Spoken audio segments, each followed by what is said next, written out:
Hello, and welcome to the podcast about Transformers comics, toys, and everything in between. I'm Onyx Prime with my two co-hosts here. Hi, I'm Computron. Hi, I'm Kilobyte.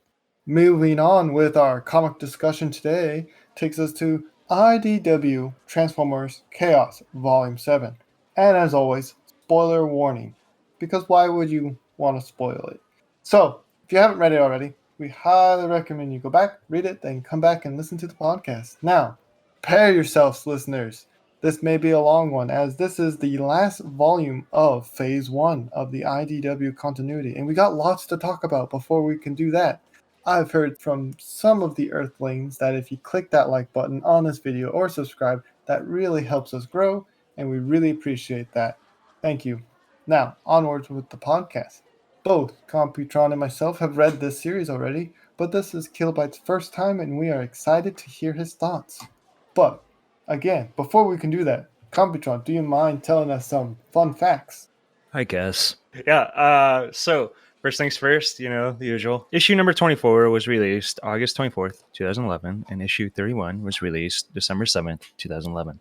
The writers were James Roberts and Mike Costa. The artist was Livio Ramdali, I think that's how you pronounce it, with issue 31 having art by Casey Collar and colors by Joanna Lafuente. All right, so fun facts. In issue 26, Afterburner is called Nosecomb, or it's really supposed to be Nosecomb, but he was accidentally drawn as Afterburner. In issue 28, when we see Swerve at the beginning of the issue, his left shoulder is patched up. Boy howdy, surely this won't end up being important much later, right guys? Onyx? Spoilers. In the epilogue of issue 31, what has happened to Cybertron and why are they on Gorelin Prime? Mike Costa tells us this question is very interesting. I guess you're going to have to keep reading the comics. Guess we'll have to keep reading into the next phase of this of the comics to find out. Now, Mr. Kilobyte, would you please give us a short summary of these comics? Will do. The main event, the big kahuna, Chaos itself, joins Optimus Prime's Autobots as they arrive back on Cybertron and confront Galvatron, who is planning to use the Heart of Darkness in conjunction with Vector Sigma to destroy the Void, before it can emerge. Dun dun dun. And as always, this information has been taken from the wiki. We ready, Gentlebots? The big kahuna. So we open up with the Throttlebots in a weapons research satellite being attacked by the current big bads, Cyclonus and the Sweeps. What are your thoughts on this introduction to this final volume? I like that they introduce it with some irony, right? Because they're sitting there bragging about, oh, I run this place and the defenses are top notch, and then 3 seconds later, you see Cyclonus go, "We breached your meager defenses." And I feel like before one of them could die, he's like, "Oh, the irony." Yeah, it's written like a comedy sitcom. Even though they're dying, but Yeah, dramatic, a little funny. Yeah, it was pretty funny. It was very gruesome as well because the Sweeps were just clawing at them and just taking chunks apart of them as if they were like vicious Insecticon-like creatures. Yeah. I just kind of want to throw this out there for the readers or listeners. This is kind of like a recurring theme with James Roberts, where you have a very kind of serious event going on, but you will get a comedy line somewhere. This is true. There will be. Well, it feels like a human Marvel movies, doesn't it? Yeah. And I also like that they are acting kind of like zombies because they are reborn bots. So it kind of makes sense that they're like clawing and breaking down walls and it's like a mask. Kind of reminds me of a World War Z movie where it was just like an ocean of zombies. Yeah, I could see that. Super good segue here. They really make you feel bad for Sunstreaker in this comic. Even though it's good to see him back, you can tell the rest of the Autobots still haven't quite forgiven him yet. See page 12. Man, Cliff Jumper's a jerk. Yeah. Yeah. He's super dismissive to Sunstreaker. Poor Sunstreaker. I just wanted to reach to the comic and just slap him. But we all know how the life of Cliffjumper goes on everything we read, see, or Yeah, he's watch. indestructible. You don't want to mess with him. We're expecting karma eventually. It was very, I don't know. It just didn't sit well. Was that a joke from you, Computron? Did you say karma? I want you to understand that I'm going to actually take that and say yes, even though it was totally accidental. But yes, it was totally incidental. Getting distracted here brings us to our next point. Galvatron has asked to have a meeting with the Autobots, and it feels very, if you're not with us, you're kind of against this kind of discussion vibe here. What are your thoughts? Sounds like Zeta. Yeah, Sounds like Zeta. it's pretty much she's trying to do the defeat the void any means possible. So if you don't follow me, you're in my way, and I'll just take care of it myself. Yeah, which we all know how that works with all the other bots that have had this similar mindset. I just kind of want to point out, like, when it comes to Galvatron, he's very good at being charismatic, but military tactics, yeah. Like, Yeah, he wants to fight D-Void, but you know what? I'm going to pick a fight with the Autobots first. not the smartest move if you're trying to make peace. yeah, exactly.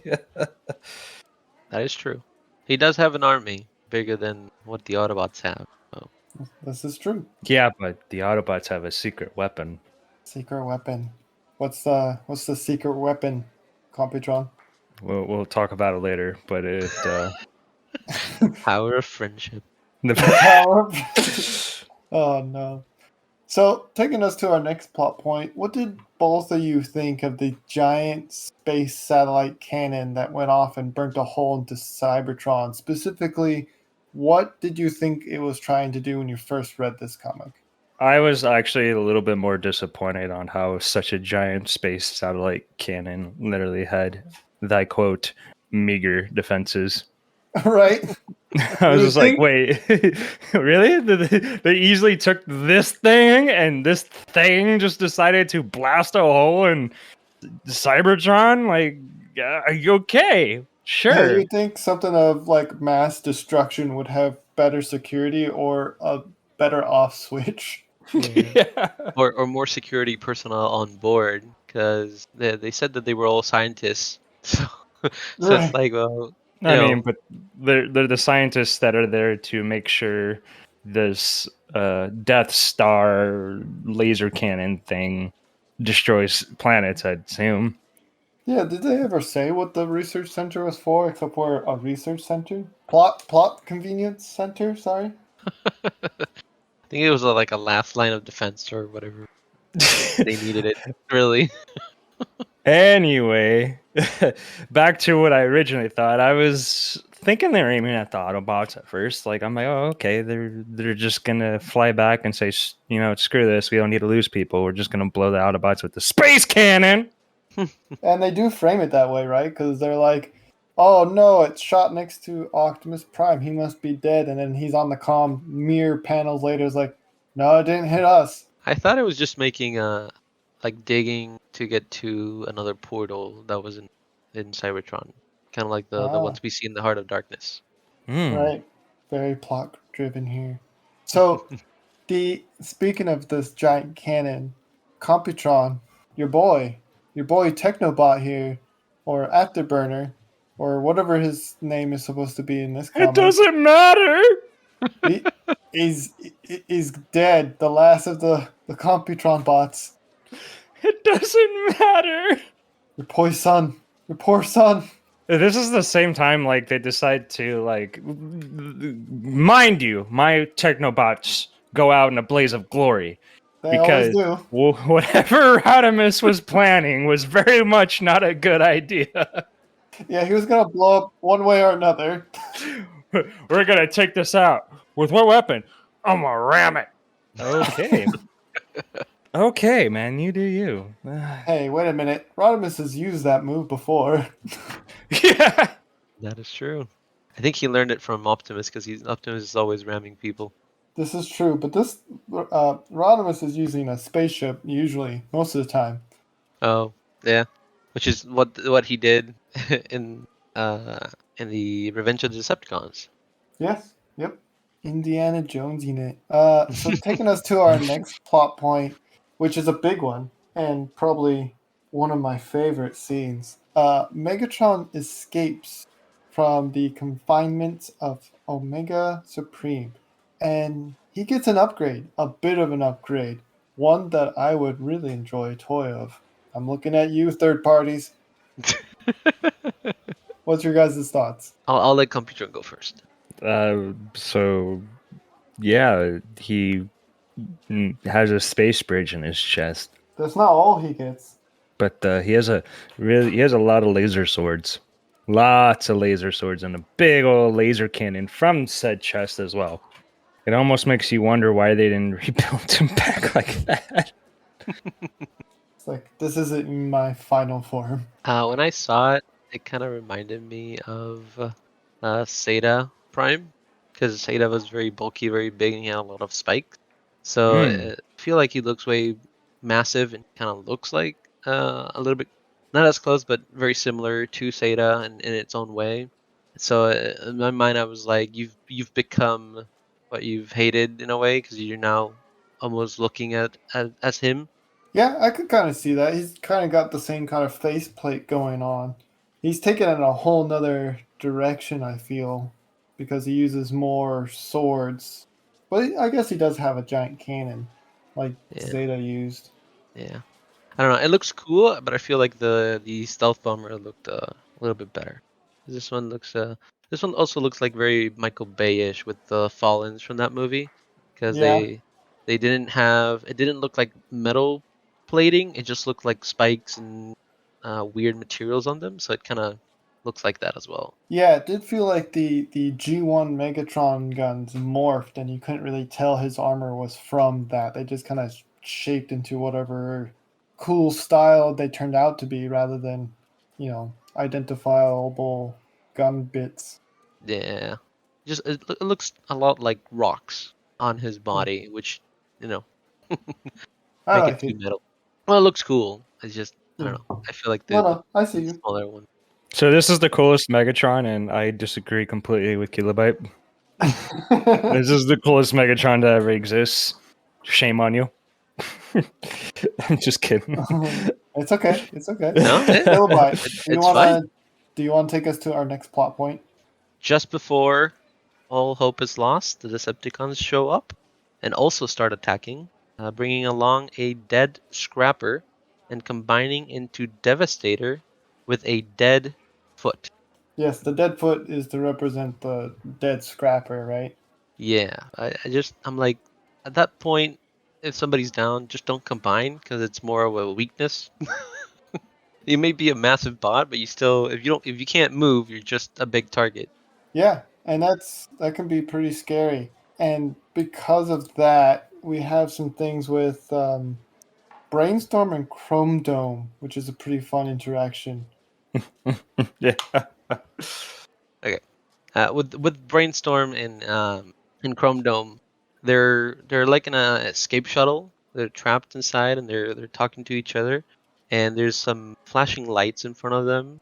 So like Brainstorm says, if you squint, it spells out you're screwed, and that was very funny because they're like just sitting ducks in space, and he's just trying to lighten the mood. Right. I think one of them says like it kind of looks like a Christmas tree, and then Brainstorm's like if you squint, it spells out you're screwed, which is pretty funny. Brainstorm is just like this in the upcoming comics, and I am so excited for Phase 2. Yeah, I'm Anyway, happy that James Roberts kind of kept those personalities. yeah, yeah. Anyway, I was gonna say they ended up getting rescued by RC, right? And they're like, "Oh no, it's RC." No one mentioned Geoxys, not even a joke. And I'm looking at you, Swerve. Yeah, Swerve, you keep your big mouth shut. But thanks for letting us stay at this bar. Yeah. I had a double take on that when I read Swerve, and I crossed the page and I'm like, wait, did I just read that correctly? So I reread it, and then I looked at the image. I'm like, oh, Swerve, not Whirl. I'm like, oh, okay. We're only much of a joker as much as Swerve is. Swerve is the guy that makes jokes in uncomfortable situations. Yeah, it's like that definitely 90s comedy. Human 90s, not Cybertron 90s, obviously. We are much more funnier in our 90s. Anyway. Uh, whereas World's like, he'll say the dark jokes. He's my Anyway. kind of humor. Yeah, Computron's kind of humor. So, Devastator with the Deadfoot, Galvatron with the Army of Sweeps, and yet that is not our biggest foe to worry about at the moment. What happens next, Kilo? What happens next, Computron? What happens? You tell me, Onyx. I see you. I see you. I'm batting you, and you throwing it back at me. I see. I'm gonna pass it to Kilo. I'm passing it to Kilo. Hot potato. Here we go. I'll catch it. So the sweeps start merging into the void. So all the sweeps start kind of like stacking each other and forming this huge entity. And it's also affecting Decepticons. They're also merging with all the sweeps, and they've created the void. The void is here, and it's ready to conquer. Just to quote the comment, it's devoid. There's a hyphen in there somewhere. Devoid. Yep. It's a joke. It's literally right out of the comic. He's like, "There's a hyphen in there somewhere." That is true.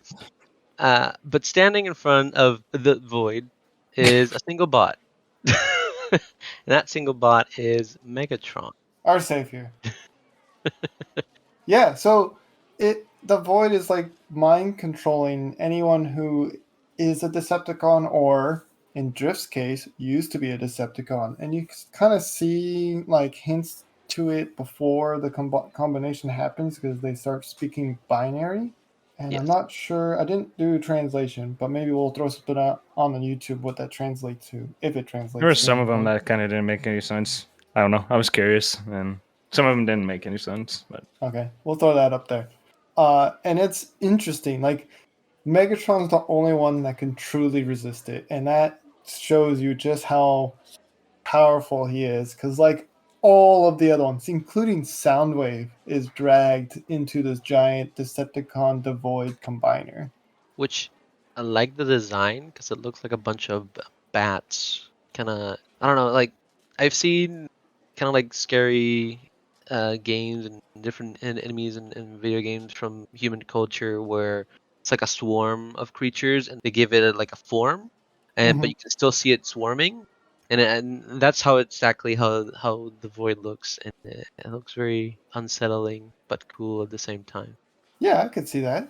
So like this is one of my favorite scenes is where Megatron decides to team up with Prime in this moment of Cybertronian crisis, and they both decide to divide and conquer. Prime goes and hunts down Galvatron, while Megatron here literally fights a god. yep, So good. And I think this is one of Computron's favorite quotes from Megatron in this. You want to take it from here? which one are you talking about? The one where he goes, "Nobody stands in my way." There's that one. Okay, you can have the other great quote. Where he just screams like, "I am Megatron," and the way I'm not doing it justice, but the YouTube one will, just the way it's framed in this image, it just screams like, "This is Megatron, this is him." But while all this is happening, kind of segue a little bit, we get to the point where the people on the ship are all in escape pods.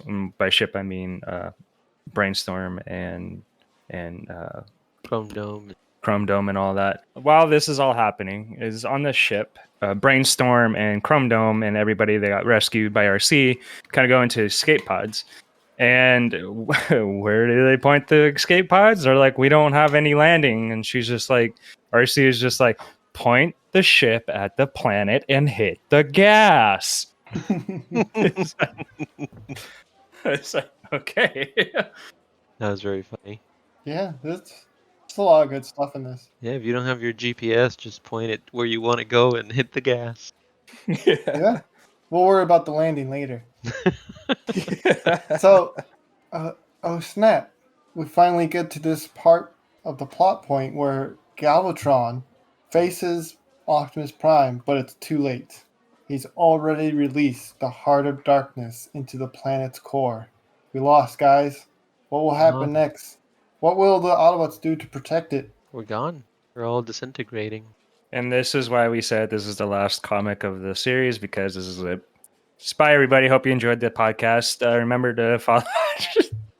Remember Like and us. subscribe. Remember us. Optimus Prime, I'm not feeling so good. What happens, Kilo? Optimus and Rodimus debate on what to do, and in the end, Optimus opens his chest cavity, showing the Matrix and jumping into Vector Sigma, because the Matrix, on what they discussed, has the power to fix Vector Sigma and cure it from the Heart of Darkness. The be-all MacGuffin. When you have a problem, throw the Matrix at it. Throw the Matrix. Mm-hmm. We gotta make that a meme now. We're just like yeeting the Matrix at every problem. But Optimus goes in, and we fade to white. We fade to white, which is very like emotional, even though it's just plain white pages. Yep. Mind you, it was Rodimus telling Optimus to do that. Once again, Optimus is dying for Optimus. So that's the end. Then we get thrown into an epilogue, which is very short and sweet. The Matrix saves Cybertron, which then cuts to white, and then we leap into what we can tell is the far future and unknown date of Golem Prime. Alpha Trion is telling stories to young bots. My favorite scene is when one of them goes, "Tell us a story about how Optimus died and got all stabbed up," and Trion is just like, "How do you know about that? That's not appropriate." And all is good. There's a very old Ironhide. There's no other characters that we know other than these two. Did you guys find any other No, notes I tried about to this? look. I tried to look, and I couldn't see anybody else. Yeah, it feels like the very far future, but like I think they're not telling us on purpose. Well, Right? they talk about Megatron and Optimus being out there somewhere, and that's it.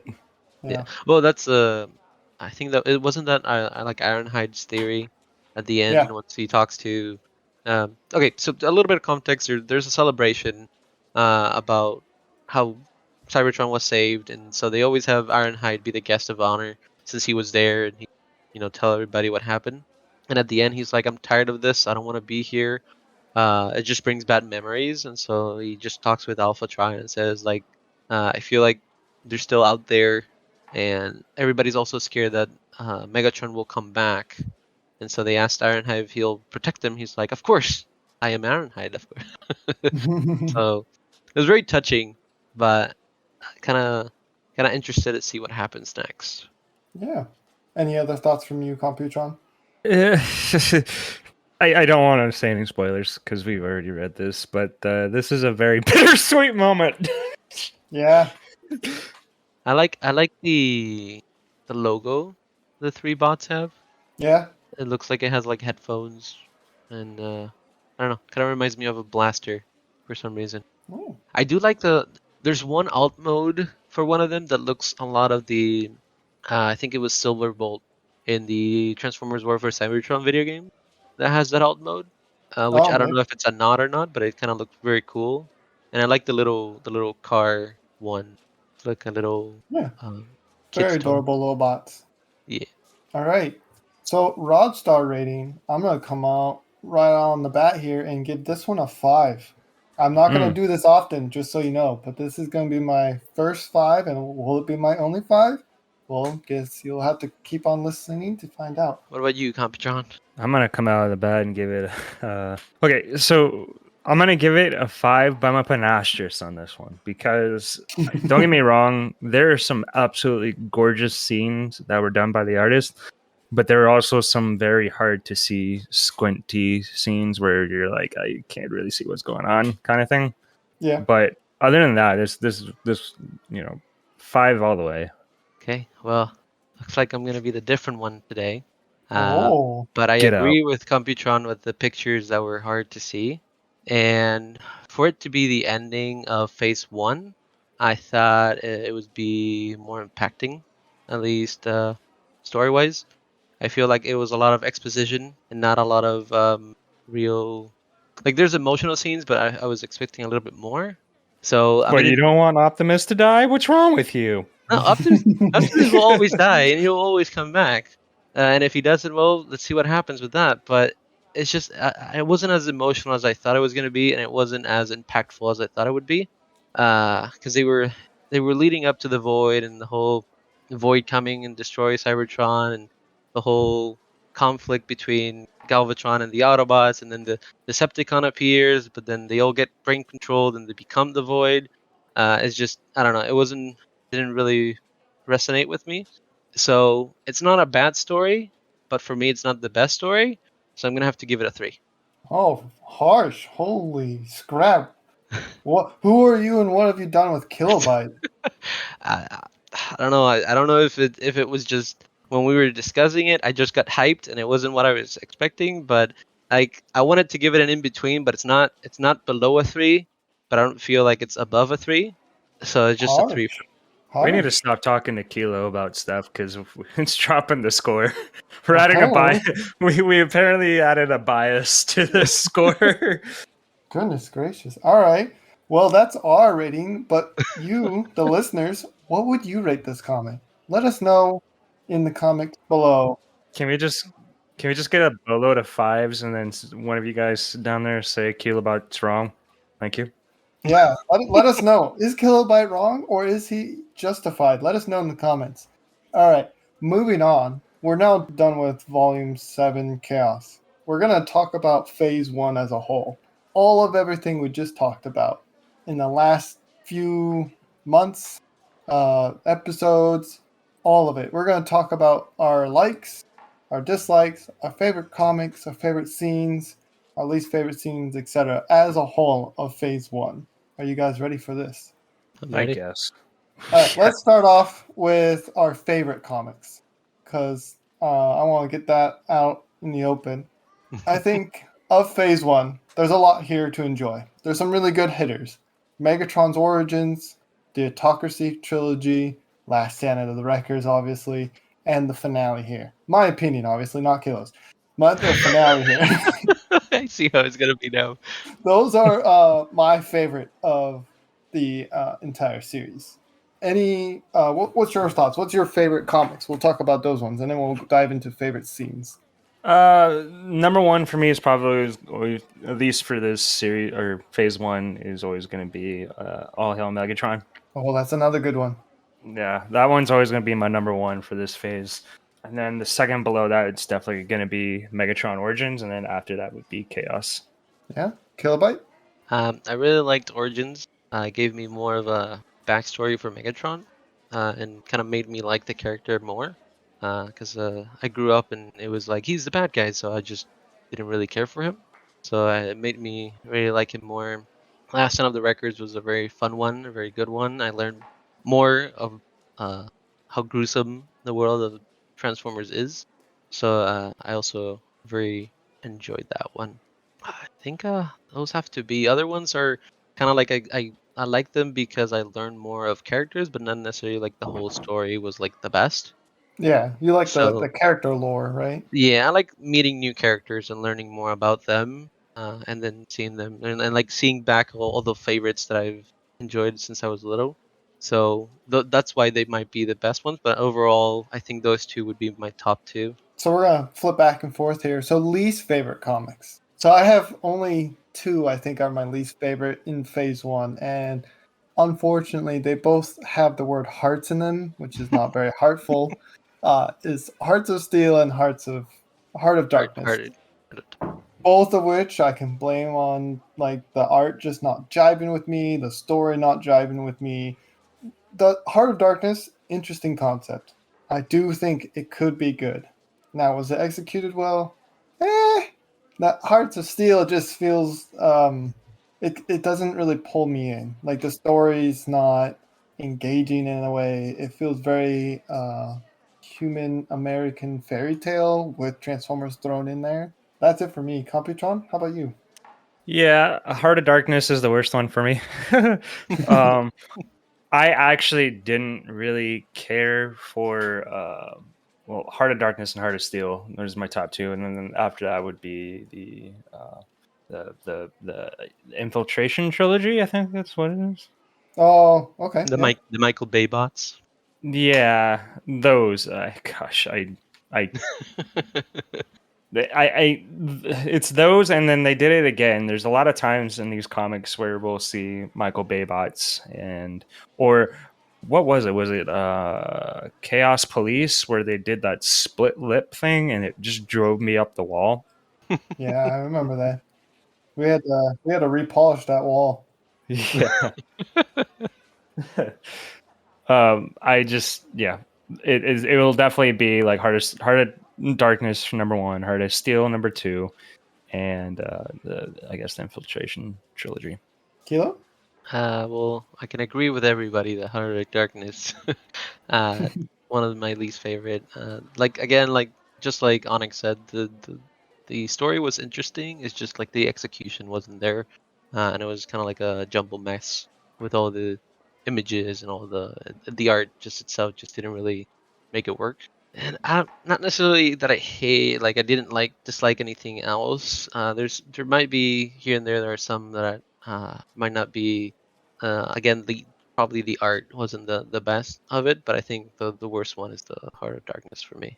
I like Heart of Steel unless I know it's not the popular opinion, but I like the design. Yeah. So, kind of sandwiching our criticism here, let's flip back and start talking about our favorite scenes of Phase 1. And I'll start off first. So, I found out the pattern here. A lot of my favorite scenes have been drawn and colored by Alex Milne or Yeah. Leo Ramondelli. Like, for example, we get a lot of these gorgeous scenes in Megatron's origin that really captures his emotions that he's going through. And it's like the beautiful artwork of his, like, I think Computron, you pointed this out. Megatron's flower-like head when he removes his helmet, it's Mhm. like it really captures that human movie of what was it called? The Gladiator. Gladiator. That was good. And then Remember the flowers. Remember the Flowers. And then the other thing that stands out is like when Megatron is blowing up or killing Zeta Prime. That's some really cool, like the red hues, the purple hues. It's really beautiful pieces of art. And then when Megatron in this in the last volume that we read, Chaos, is when he's facing down the void in the finale. Those to me are like one of my old time favorite scenes, favorite arcs here. What's your thoughts? Oh yeah. Every time that they decide to put Megatron on the pedestal that he deserves, I mean, you don't really see it too much in All Hail Megatron, but like the pedestal he deserves, like you were saying, and they just like, hey, here's the reason why Megatron's such a BA, and here's why, and he literally fights a god in this one, and it's always a good time. It's always a good time. Yeah. What are your favorite scenes though? My favorite scenes, well, for sure, it's gonna be. I know I didn't put Last Stand of the Wreckers up there as my favorites, but it's gonna be the scene with what is his name? The bad guy, Overlord? Overlord. Overlord. Jeez, it's gonna be the scene where Overlord kind of catches on fire. Oh, that's a good one too, yeah. Yeah, that one. And I'm going to say a lot of my favorites came from like uh, one, the gladiator scene, obviously, but I'm trying to kind of come up with my own because I don't want to take your stuff. Well, you're good. uh, You just have good taste, right? the monstrosity, or was it the monstrosity? Blah, blah, blah, the autocracy trilogy. A lot Yeah. of my favorite stuff came from there. Specifically, I loved seeing the art style for Triptychon. Oh, yeah. When Yeah. Triptychon decided that he was just gonna, and impale Metroplex. That's my favorite scene from this phase. And then, let's see, let me give me one more. My last favorite one's probably gonna be. This is a good one. I'm trying to think of. Is I think it was Maximum Dinobots. which maybe it was like a scene from like a back of a comic where you. Oh, it was this one. It was gosh, I forgot. It was the scene where you see Shockwave and the Dinobots kind of fighting off, and I think it was the back of this comic. Like it was like, or not back of a comic, but it was like a highlights at the end of this comic. I don't know Oh, if you like the remember. art gallery? Yeah, well, Yeah. it wasn't very much an art gallery. It was when they were telling. Why can I not remember names today? What's his name? The guy that was storytelling. Alpha Trion? Alpha Tryon. When they're giving him suggestions to tell a story every once in a while, or like every time they do a suggestion, they do like a highlight from like whatever comics that we read before. So like when Optimus and Megatron fight. Oh, so you're talking about in the epilogue of Chaos Volume. Yes, yes. My favorite scene in there. Ironically, my favorite scene is one. It's Megatron fighting Devoid, but in there, it's gonna be when Shockwave and Dinobots are fighting. Gotcha. Yeah, pretty good Oh, choices. the with the original, they were when they had their organic skins on. Yeah. Yeah, when they had the Oh, organic skins on. Yeah. Yeah. okay, I see. Kilobyte? I agree with Onyx that Alex Milne is my favorite artist. Not to kind of make the other artists mad or anything like that. Their art is beautiful. Everything's unique.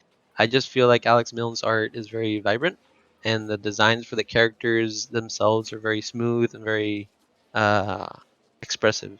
One of my favorite scenes is from the ROM versus Transformers, the Ultra Magnus there that's been taken over by the Wraiths. Oh, the Wraith Magnus. Yeah, that that scene just looks so awesome, That thing and was scary looking. it is scary looking. And I want a toy of that. Third parties, we're looking at you. Yeah, make a toy. I also forgot to say, I also really like that Alex Milne like did like a little Easter eggs in his art sometimes. Yeah, like the one Kilobyte pointed out with Tarn. Yeah. Yeah, he Yeah. was in the background in the Star Trek toys in Star Jar's room. Yeah. That was a good Yeah, time. that So, was is there fun anything too. else we want to talk about Phase One as a whole? I like just seeing new characters and old characters that don't have a lot of the spotlight to show up. Kind of like, Yeah. especially learning about characters that I've seen before and haven't really learned much about them. Like the Drift Origins, that was a very good one. I really like the art as well. Seeing Skyblast in the ROM versus Transformers, at least for a little bit, that was very fun. Yeah, that this entire series and going forward gives all the Transformers a unique personality. There's no one bot that's just a copy and paste of another. They all have their unique personality, and that is what I can really appreciate about this continuity. It's not like in the G1 TV show, like there's several characters that are almost copy and paste of another, but they just transform into something different, or they sound exactly the same. You know what I mean? Yeah. Yeah. I do want to point out though, is that one thing we've read through phase one is a lot of the storylines aren't necessarily all cohesive. You know, Yeah. like Last Stand of the Wreckers kind of wasn't too much cohesive with what all the other stuff, if that makes any sense. Like Variety was like, yeah, Variety was with Ultra Madness, and you're like, how did she get there? Yeah. Teleportation. Yeah. And so one thing that we're going to see going forward, and this is where I kind of appreciate phase two a little bit, and this is absolutely no spoilers, is that the storylines are all very cohesive and they're all kind of very well integrated, and the long term storyline is very well defined. Yeah, everything's connected. All plot points will soon come to a singular point. There's a few that are not revisited upon, but it's usually because like the comic company decided like we're done here, so they didn't have time to do that. But that's okay. It doesn't affect the major plot points. But yeah, what would in phase one Rod Star rating? We're gonna do it a little bit different here. Out of 10 Rod Stars, what would you rate all of phase one? If I were to rip apart the trilogies like Autocracy, Infiltration, All Hail Megatron, I guess you don't call that a trilogy. The Chaos is, I'd give all of those in like combined an 8, but with all the fillers, I'll probably drop it to like a 7.5. Okay. Oh, we're going to tens now. Yeah, Aren't 10 for the phases, 5 for the individual volumes. Killbyte, how about you? we? I think I would give it a 7 overall. It had some good storylines. It had some beautiful art, and I think it was more kind of like positive things that I could take from it than negative. So I think that's why it's a 7. I think I'll give this an 8 out of 10, all of phase 1. But listeners, let us know in the comments or send us an email at Swerves Bar Podcast and let us know what you would rate phase 1 of the Transformers comics. And this is the last episode of season 1 of our show. So if you've enjoyed the show, let us know by either liking, subscribing, or sending us an email.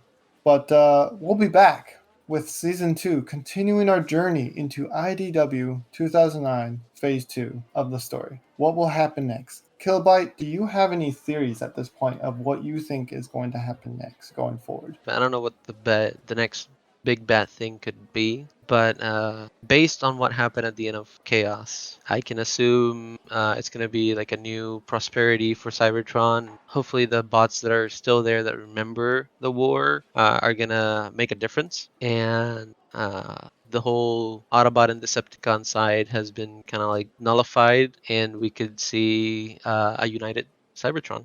Yeah, that'd be cool if that happens. If that happens. If that happens. Yeah, if that happens.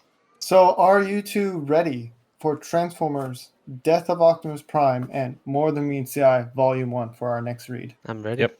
Yeah. But first, listeners, we're going to take a week off, so we'll see you in 2 weeks. And maybe next time Waspinator will co-host. Oh, hey, Waspman Air, how long have you been standing there? I'm always standing here. Well, maybe next time you can help me co-host a Kilobytes Corner?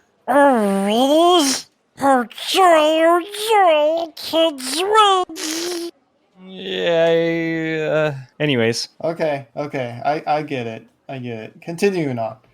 If you've enjoyed this episode, consider sharing it with your friends and subscribing. We hope you all are staying safe out there, and thank you so much for listening.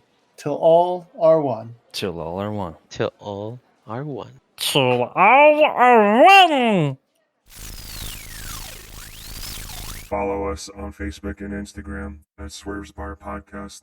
You can also find us on Twitter at Swerves Bar. If you are interested in more content, try checking out the spin-off D&D Transform and Rollout Rise of the World Killers. Let's tune in for a preview now. You gotta behave. You gotta lay low. You're asking too much from me. If I swear to Primus, I will not hesitate to lock you on your room in the ship. Let's just say that if I get this grappling hook, I will be in better behavior than I would be if I didn't get the grappling hook. She kind of stares. All right, but you're still on thin ice, but fine. Exhilarating. There is also a YouTube channel with bonus content. Link will be provided below. End transmission.